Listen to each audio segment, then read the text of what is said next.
Olá, alunos. O assunto da nossa aula de hoje é alocação de coisas. Está previsto entre os artigos 565 a 578 do Código Civil. Vou dividir aqui a tela com vocês para que a gente inicie o estudo da alocação de coisas, tá certo? Vamos iniciar, então, pelo conceito da alocação de coisas.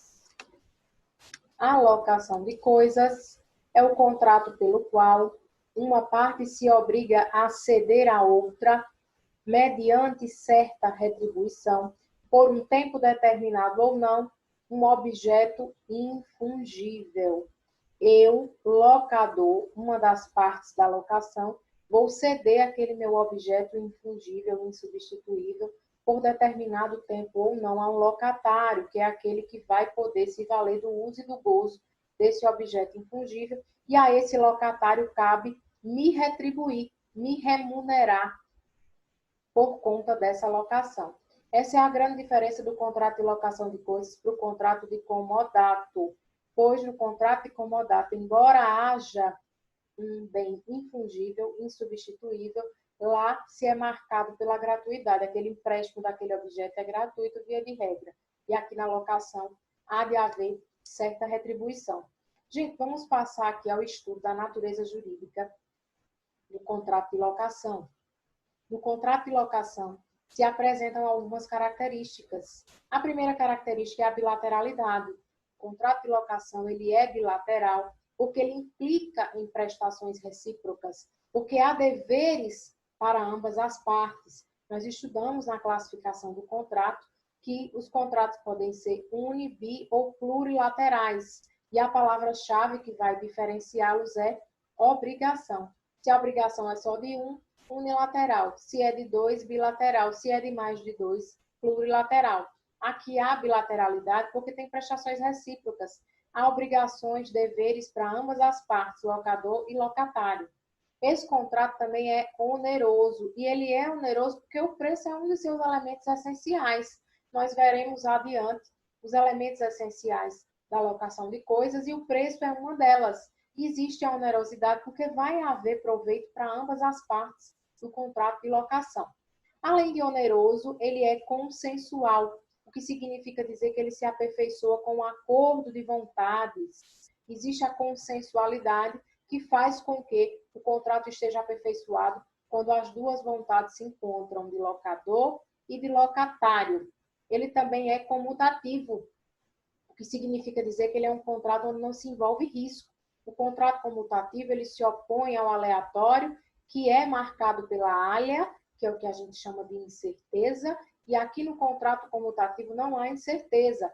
Todas as prestações já estão determinadas, já se sabe tudo o que vai acontecer naquele contrato, ele não envolve risco, e assim é o contrato de locação. O contrato de locação é não solene, ele observa a regra geral da formação dos contratos, que é a forma livre, ele não precisa cumprir nenhuma solenidade para se perfazer. Além disso, ele é de trato sucessivo, o que significa dizer que ele se prolonga no tempo. O contrato ele pode ser de trato sucessivo ou continuado, e assim é a locação. Até porque essa pessoa que vai utilizar, usar e gozar o objeto infungível é uma pessoa que vai utilizar por tempo determinado ou não. Existe um tempo para que aquela pessoa utilize aquele bem, e é por isso que ele é de trato sucessivo. Gente, vamos passar aqui aos elementos essenciais do contrato de locação. São três os elementos que tornam característico ainda mais esse contrato de locação de coisas. E esses elementos são o objeto, o preço e o consentimento. No que diz respeito ao objeto, esse objeto do contrato de locação de coisas pode ser bem móvel ou bem imóvel. Sendo um bem móvel, ele deve ser infungível, porque se ele for fungível, substituível, a modalidade que nós estaremos aí contratual não é a locação de coisas, e sim o contrato de mútuo, que é aquele contrato de empréstimo que vai se diferenciar do contrato de comodato, porque o bem é um objeto fungível, substituível. Aqui não, esse bem móvel, ele deve ser fungível, infungível, perdão, insubstituível. No entanto, é possível que eu utilize um bem fungível, bem móvel fungível, para o contrato de comodato, se aquele bem ele não for consumido. Se aquele bem ele for utilizado ali no contrato de locação, perdão, comodato não, locação, se eu utilizar aquele bem não para consumi-lo, mas apenas para decorar. Se eu estou utilizando apenas para ornamentação aquele bem fungível, eu estou diante de uma possibilidade aí de locação de bem móvel fungível. Eu vou dar um exemplo a vocês. Eu vou fazer uma festa de aniversário cujo tema é a cultura italiana. E ao fazer essa festa, eu quero decorar a mesa da minha festa de aniversário com garrafas de vinho. Eu posso fazer a alocação dessas garrafas de vinho desde que eu não as consuma no aniversário.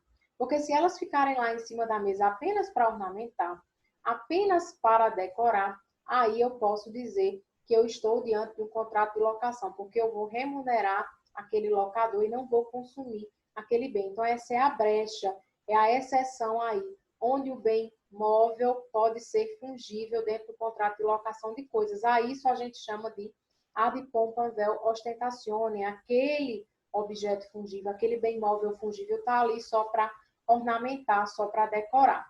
Gente, além do objeto, eu tenho também o preço como elemento essencial ao contrato de locação de coisas, até porque essa locação ela vai se dar mediante certa retribuição. E essa retribuição, já disse a vocês, se chama de aluguel, e é um elemento essencial que vem caracterizar a locação. Porque locação sem a retribuição é comodato e não locação. Esse aluguel ou remuneração que vai significar o preço tem que ser essencial para se configurar, justamente para não haver esse choque aí entre comodato e locação. Se o uso da coisa for cedido a título gratuito, eu não vou estar diante de um contrato de locação de coisas, e sim de um contrato de comodato. Lembre-se que eles têm a semelhança dos objetos serem infungíveis. Vai ser fixado esse preço pelas partes, ou então esse preço pode ser arbitrado, ou ainda fixado por lei, como no táxi. Existe a lei de táxi, que vem determinar o valor que se vai pagar em relação àquela locação do bem móvel, tá certo? O pagamento, via de regra, é feito em dinheiro, mas nada impede que se faça de outra forma. Então, eu posso realizar o pagamento dessa obrigação até com uma contraprestação que não seja pecuniária, que seja através de uma prestação de serviço, por exemplo, vai depender do que as partes vierem a concordar, tá certo? Mas há de haver, sim, esse valor de remuneração, de contraprestação, mesmo que não seja de forma pecuniária, porque ele vem caracterizar a locação e diferenciar a locação de coisas do contrato de comodato. Quanto ao consentimento, que é o terceiro objeto essencial, temos aqui que ele pode ser expresso ou tácito. É capaz de locar aquela pessoa que tem poderes de administração. Então, o consentimento para a locação vai ser expresso ou vai ser tácito. Lembrem até que a forma desse contrato é livre. E as pessoas que não são donas daqueles bens móveis e imóveis, elas podem sim realizar a locação, desde que elas estejam administrando aqueles bens imóveis e os bens móveis infungíveis, que são objetos do contrato de locação de coisas. Não se exige que o locador ele seja proprietário do bem para alocar. Esses são os elementos essenciais da locação: o objeto, o preço e o consentimento, tá certo? Vamos passar adiante e falar agora das obrigações do locador. O locador, assim como o locatário, tem obrigações. E as obrigações do locador são duas e estão especificadas lá no 566 do Código Civil. O locador é obrigado a entregar ao locatário a coisa alugada com as suas pertenças, em estado que se sirva ao uso a que se destina, manter a coisa nesse estado pelo tempo do contrato, salvo cláusula expressa em contrário. Além disso, o locador, o dono do objeto do bem móvel ou imóvel, deve garantir-lhe, durante o tempo do contrato, o uso pacífico da coisa. Então, no primeiro momento, esse locador, esse dono do bem móvel ou imóvel, ele tem que entregar a coisa que vai ser alugada com todas as suas pertences. Ele não pode retirar aquilo que é necessário para o bom uso da coisa, porque ele deve entregar ao locatário a coisa em um estado onde ela possa ser utilizada para o fim a qual se destina. Digamos que eu esteja entregando ali, locando um food truck de cachorro-quente. Eu não posso retirar todo o aparato necessário para o funcionamento daquele food truck, porque eu tenho, enquanto locador, enquanto dona da coisa, que naquele bem móvel está efetuando a entrega de modo que aquela coisa possa ser utilizada para o uso ao qual se destina, senão perde o sentido a locação daquela coisa, tá certo? Ele também, o locador, o dono da coisa, tem que manter a coisa nesse estado pelo tempo do contrato, salvo cláusula expressa em contrato. Então, via de regra, essas são as obrigações que ele tem. Além dessa obrigação, o dono da coisa ele não pode estar ali impedindo a utilização daquela coisa e tornando a utilização daquela coisa de forma conturbada, não pacífica. Ele deve, durante aquele tempo determinado do contrato, deixar que aquela pessoa, aquele locatário, tenha realmente o uso e o gozo da coisa, até porque ele está recebendo retribuição mediante esse uso e esse gozo, tá certo? Se esse locador, ele desrespeita esses deveres do 566, o locatário tem o direito de rescindir a locação, de extinguir unilateralmente esse contrato, sem prejuízo de perdas e danos cabíveis. Então, vai poder haver a rescisão desse contrato, ele vai ser rescindido através dessa inadimplência, dessa falta de respeito às obrigações do locador que estão lá no 566, e ainda assim, esse locatário ele pode vir pedir perdas e danos pela frustração desse contrato, tá certo? Gente, a gente tem também obrigações do locatário, não é só aquele que dispõe a coisa que vai ter obrigações, também terá obrigações o locatário, que é aquele que vai se utilizar da coisa por tempo determinado ou não. As obrigações desse locatário são as previstas lá no 569.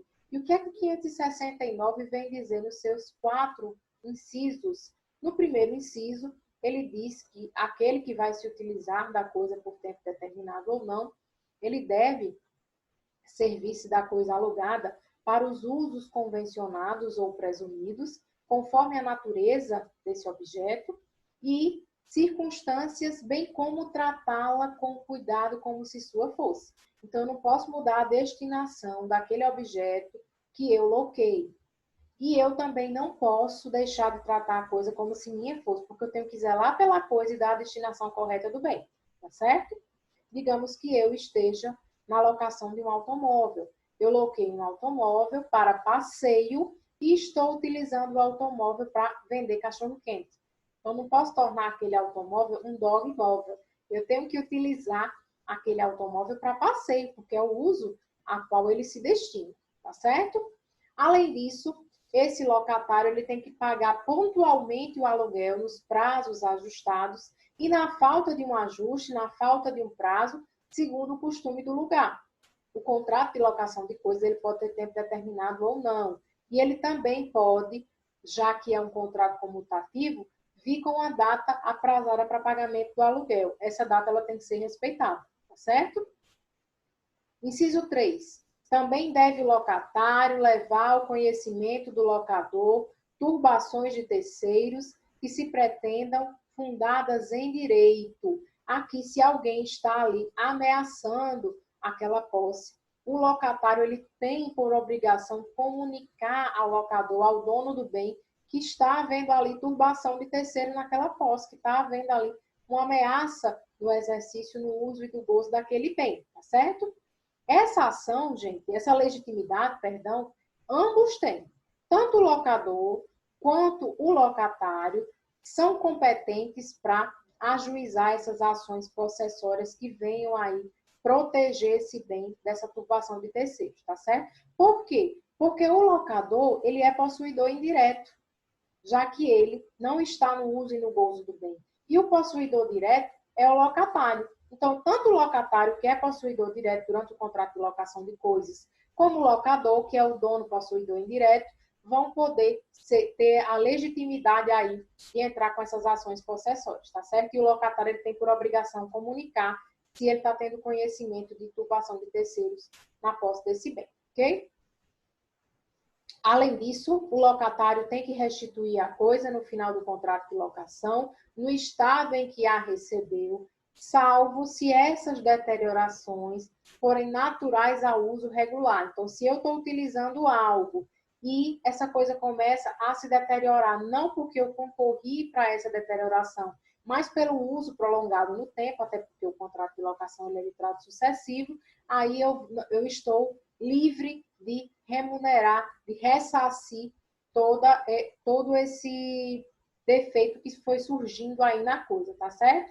Deteriorações que são naturais ao uso da coisa pelo decurso do tempo, elas não têm que ser ressarcidas pelo locatário, não, só as demais, tá bom? Gente, se o locatário ele desrespeita um de seus deveres, vai surgir por parte do locador a possibilidade de pedir a rescisão do contrato sem prejuízo de perdas e danos. Essa resolução do contrato ela vai se dar por inexecução voluntária. Aquele locatário que tem deveres para com a coisa locada, ele não está cumprindo, ele está deixando de cumprir porque quer voluntariamente. Isso é uma das formas aí de resolução contratual de via extinguir esse contrato de locação por parte do locatário, sem o prejuízo de perdas e danos também. Então, assim como pode haver perdas e danos se o locador não respeita as cláusulas contratuais, se ele não se comporta como deveria no contrato de locação de coisas, o locatário também vai ensejar aí o pagamento dessas perdas e danos e vai poder ser resolvido esse contrato por inexecução voluntária, tá? Gente, tem algumas disposições referentes aos artigos restantes após a parte de obrigação do locatário que eu quero comentar aqui com vocês em relação ao contrato de locação. A primeira disposição, ela está lá no artigo 567 do Código Civil, que trata da locação de coisas, obviamente. Ocorrendo deterioração da coisa durante o prazo de locação e não havendo qualquer culpa do locatário, pode este pleitear a redução do valor locatício ou resolver encerrar o contrato, caso a coisa não lhe sirva mais. Isso porque o que vai ser aplicado no contrato de locação de coisa é a regra do res perit domino, ou res perit domino, que significa que a coisa perece para o dono. Essa regra do res perit domino, res perit dono, ela é conhecida por vocês desde quando a gente estudou lá o direito obrigacional, e ela diz que a coisa vai perecer para o dono, e é por isso que se no prazo da locação, sem culpa do locatário, essa coisa vier a se deteriorar e isso atrapalhar o uso da coisa, o uso e o uso da coisa, ele pode tanto pleitear a redução do valor daquela remuneração, daquele aluguel, ou então resolver o contrato caso aquela coisa tenha se deteriorado tanto que não lhe sirva mais, tá certo? Porque essa responsabilidade vai recair para o locador. A coisa perece para o dono, e o dono é o locador, ok? No 568, fala-se da responsabilidade do locador por eventuais vícios e defeitos que vão acometer a coisa. Gente, toda essa responsabilidade, ela também decorre da regra do res perit domino, porque isso vai gerar que esse locador ele tenha responsabilidade por esses vícios e defeitos que venham ser acometidos pela coisa, se não houver nenhuma culpa ali daquele locatário para esse vício e defeito que tenha aparecido, tá certo? Eventualmente, diz o 570, empregando o locatário a coisa em uso diverso do que consta do instrumento, ou mesmo tendo em vista a destinação normal da coisa e vindo esta a se deteriorar, mais uma vez o locador pode pleitear a resolução do contrato a rescisão do contrato por resolução, sem prejuízo de perdas e danos. Aqui é a regra que eu mencionei para vocês, quando o locatário ele descumpre um dos seus deveres, uma das suas obrigações. O 570 ele permite que venha a haver essa resolução do contrato por parte do locador, porque o locatário não está cumprindo com a sua obrigação, ok? Continuando aqui nas disposições complementares, nós temos o artigo 571, e dele nós podemos extrair duas regrinhas. O artigo 571, que trata da alocação de coisas, ele nos possibilita enxergar duas regras que serão aplicadas à alocação de coisas, regras importantes que se desdobram aqui do artigo 571 e que eu quero partilhar com vocês. A primeira regra diz que, se a locação foi estipulada com prazo fixo, antes do vencimento desse prazo, o locador não pode reaver, não pode pedir a coisa alugada, a não ser que ele, para terminar o contrato, para pedir a coisa alugada antes do término do prazo, indenize o locatário por perdas e danos resultantes dessa quebra de contrato, gozando o locatário do direito de retenção do imóvel até o seu pagamento. Gente, o que é que ocorre aqui? Não pode haver, mediante o princípio da boa-fé, a quebra da confiança. Se um contrato ele for estipulado num prazo, esse prazo há de ser cumprido. Se surge uma situação onde o dono dessa coisa tem que pedir, surge a necessidade dele pedir esse bem antes do término do contrato, ele vai ter que remunerar, ele vai ter que ressarcir por perdas e danos aquele locatário que foi ali frustrado na execução do contrato de locação de coisa, tá certo? Para esse locatário, vai surgir, mediante essa quebra de contrato, a possibilidade do direito de retenção, de segurar ali aquele bem até o pagamento dessas perdas e danos que são resultantes da quebra do contrato, tá certo? Então, não se deve quebrar o contrato antes do término do prazo, mas se o locador necessita reaver esse bem antes, ele precisa ressarcir esse locatário por perdas e danos, e caso ele não o faça, surge para esse locatário o direito de retenção do bem. Ele fica com o bem, ele segura o bem até que sejam pagas perdas e danos a ele. Segunda regra do artigo 571, a primeira é em relação a essa possibilidade do direito de retenção e possibilidade também de extinção do contrato antes do termo lá que foi aprazado, antes da data aprazada, mediante o pagamento de perdas e danos. A segunda regra que a gente extrai do 571, ela também vem falar da multa. O locatário somente pode devolver a coisa pagando a multa prevista no contrato, proporcionalmente ao tempo que restar para o seu término. O que é que eu posso entender aqui do 571?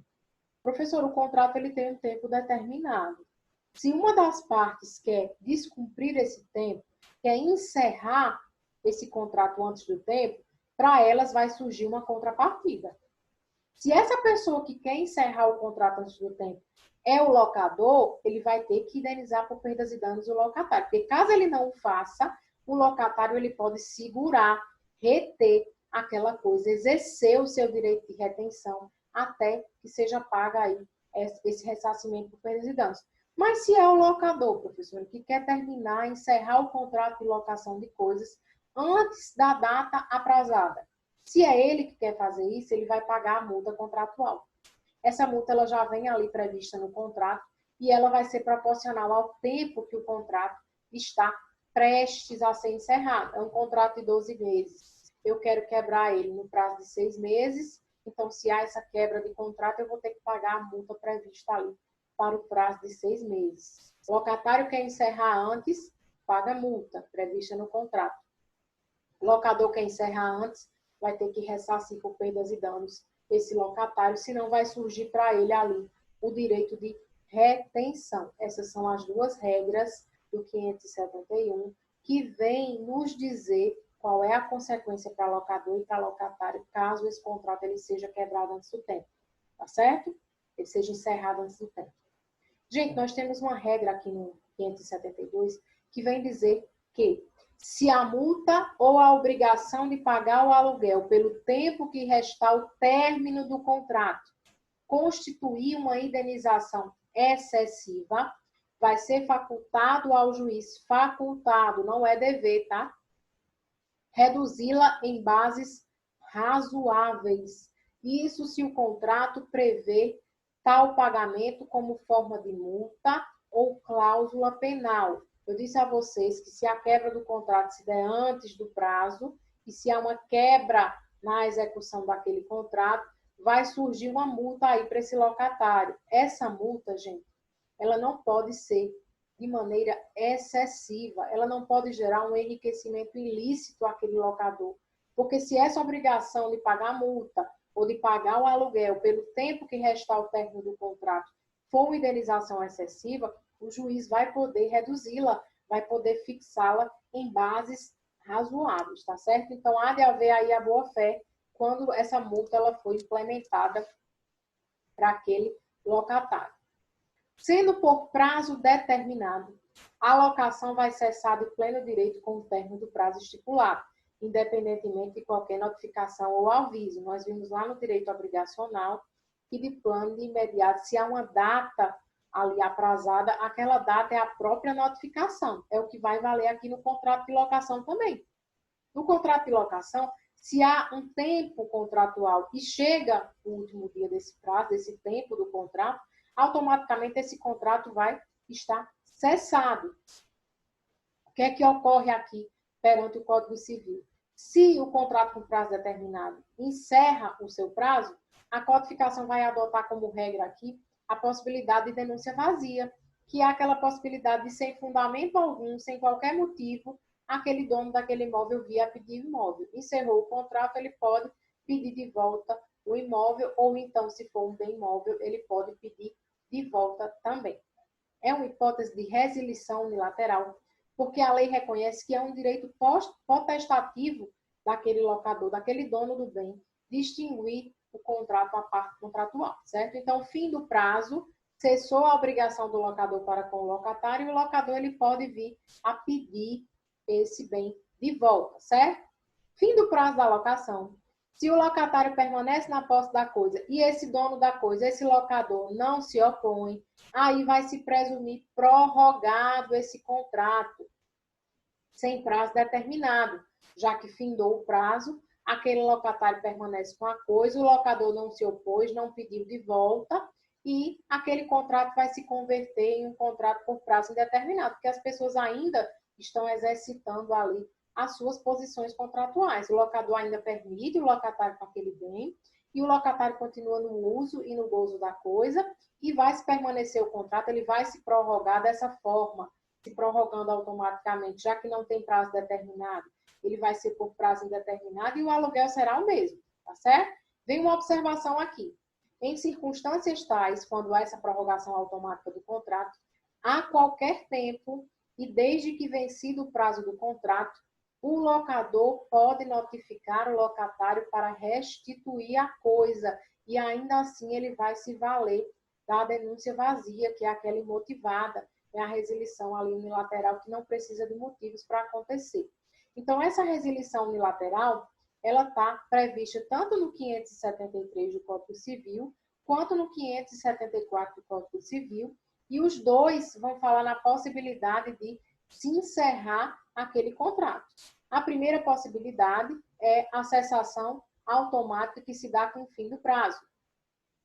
Automaticamente o contrato se encerra, era um prazo de 1 ano. Chega esse prazo de 1 ano, o contrato está encerrado, e isso dá ao locador a possibilidade de resilir, de extinguir o contrato unilateralmente, através do instituto da denúncia vazia, que não precisa apresentar motivos. Encerramos o prazo contratual, não tenho mais interesse em continuar com esse contrato, por favor, me devolva o bem. Aí isso a gente chama de denúncia vazia. E esse direito, ele é um direito potestativo do próprio locador, porque se encerrou o prazo. Mas pode surgir aqui outra possibilidade de denúncia vazia que vai ser atípica.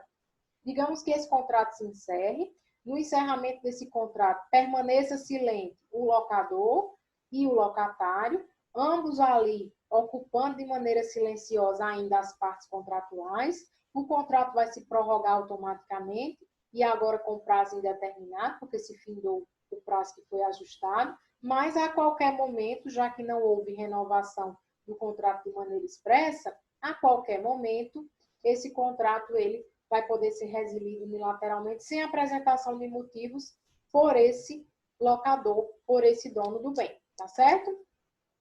Gente, ainda continuando aqui nessas disposições complementares, eu quero conversar com vocês a respeito do artigo 575.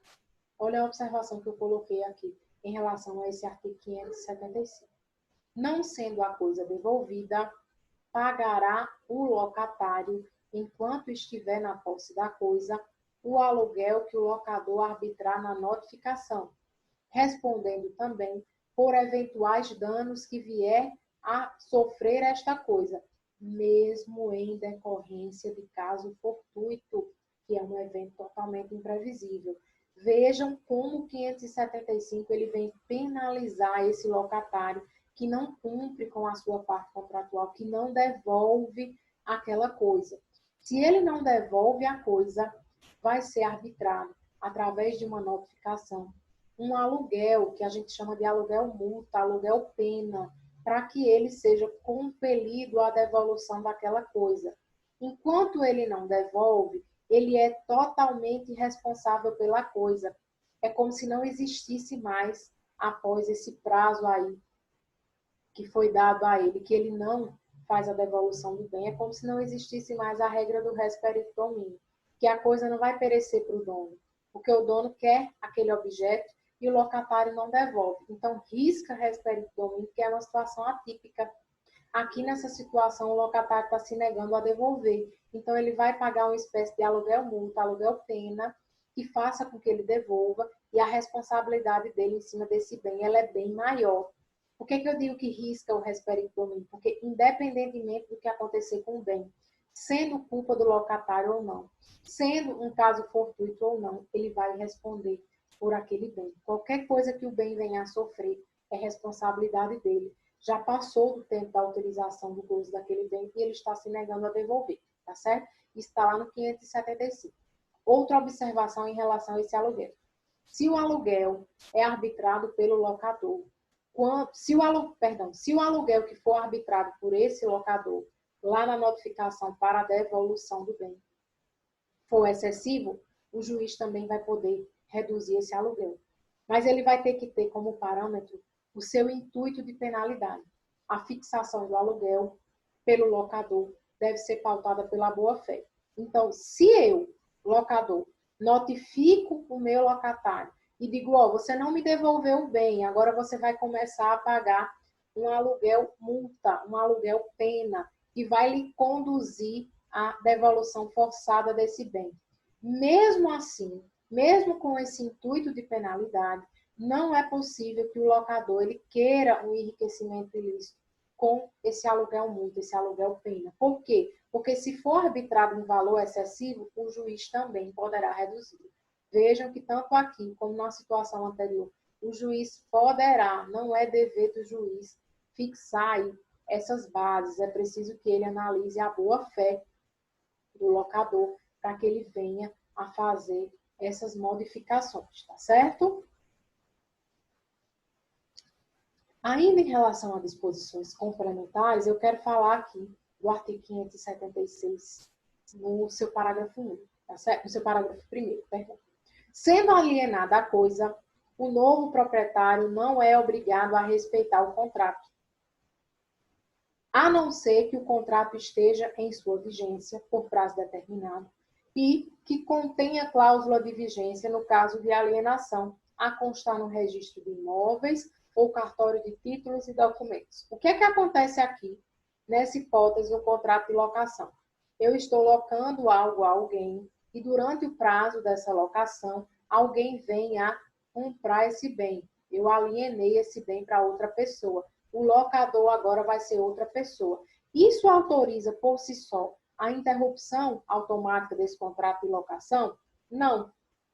Embora o novo proprietário não seja obrigado a respeitar o contrato, tem duas situações onde ele vai ter sim que aguardar aí o fim desse contrato para poder ou ficar com a coisa ou realizar nova locação com outro locatário. A primeira regra que ele deve obedecer é o prazo. Se eu tenho um contrato de 1 ano de locação de coisa com alguém e durante esse contrato de 1 ano o locador muda, esse locador tem que respeitar o fim desse prazo de 1 ano.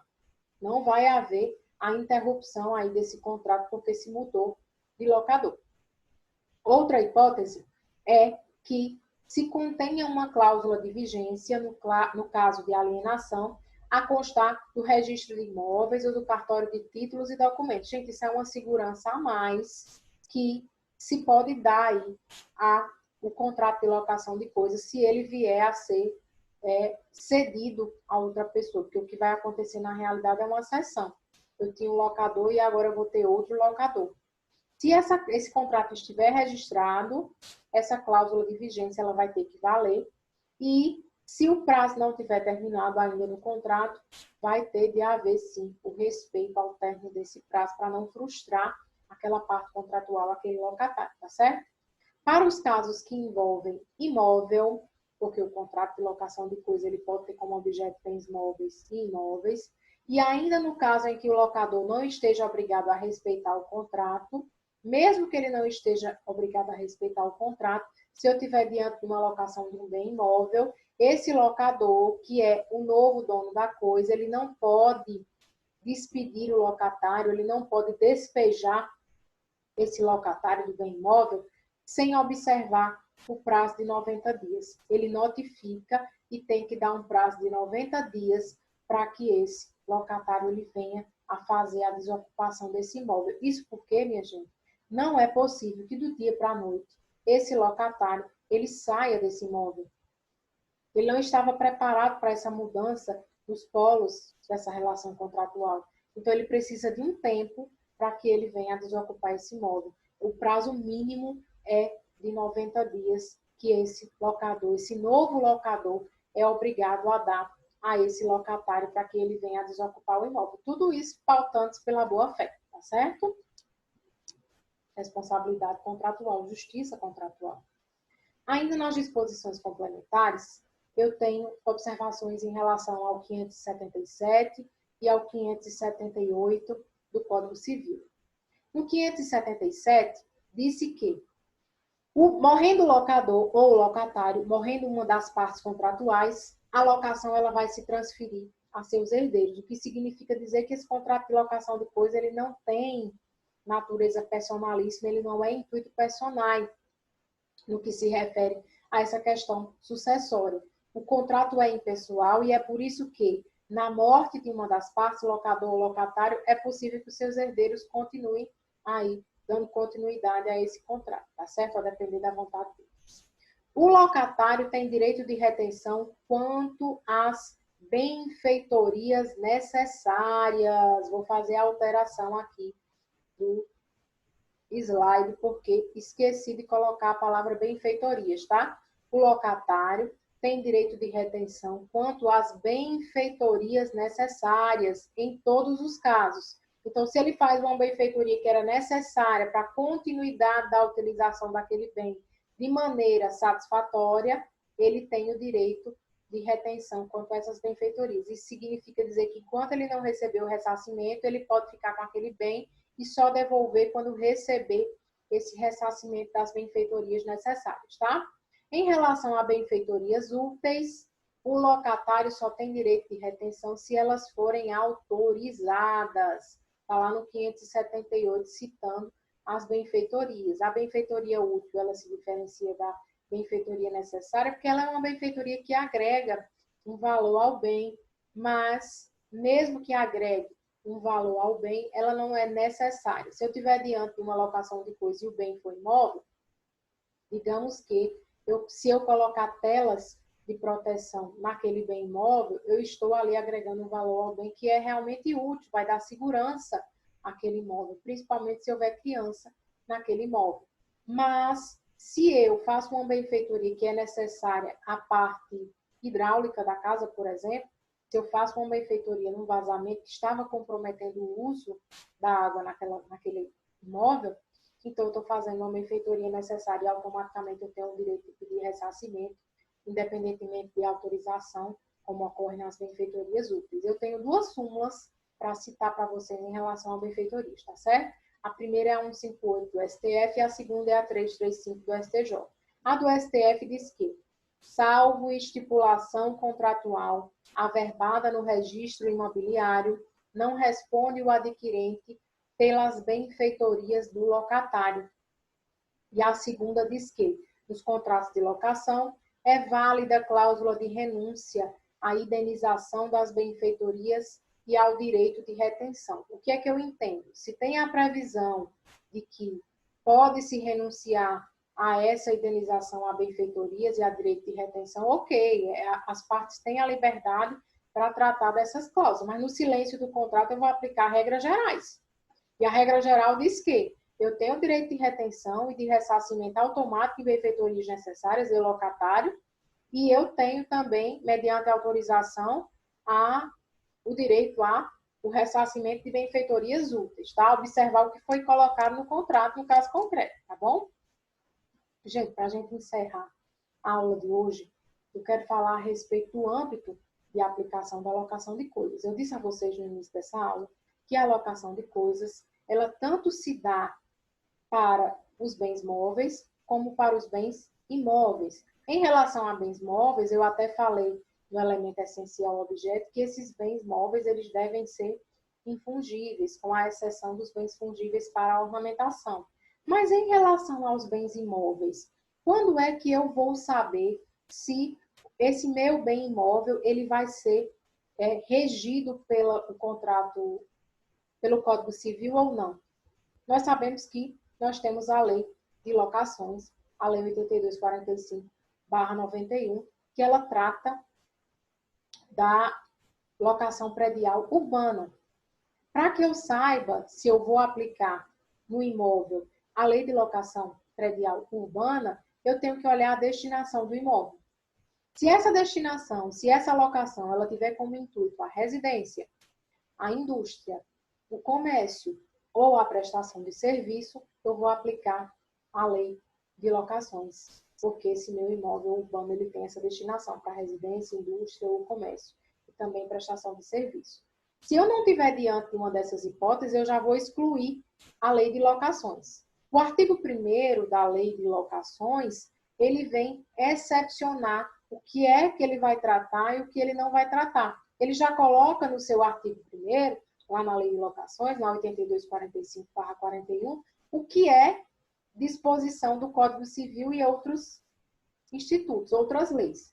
No Código Civil, eu vou aplicar bens móveis, a alocação de coisas que nós estamos vendo aqui, estudando agora, e no caso de bens imóveis, a alocação de coisas do Código Civil, ela só vai se aplicar para as vagas autônomas de garagem ou espaços destinados a veículos, para espaços publicitários, como os outdoors, para locação de espaços em apart-hotéis, hotéis residência ou equiparados, que é o que a gente chama de flats. Com exceção as vagas autônomas de garagem, no que tange a bens imóveis, porque a alocação de coisas também se aplica a bens móveis.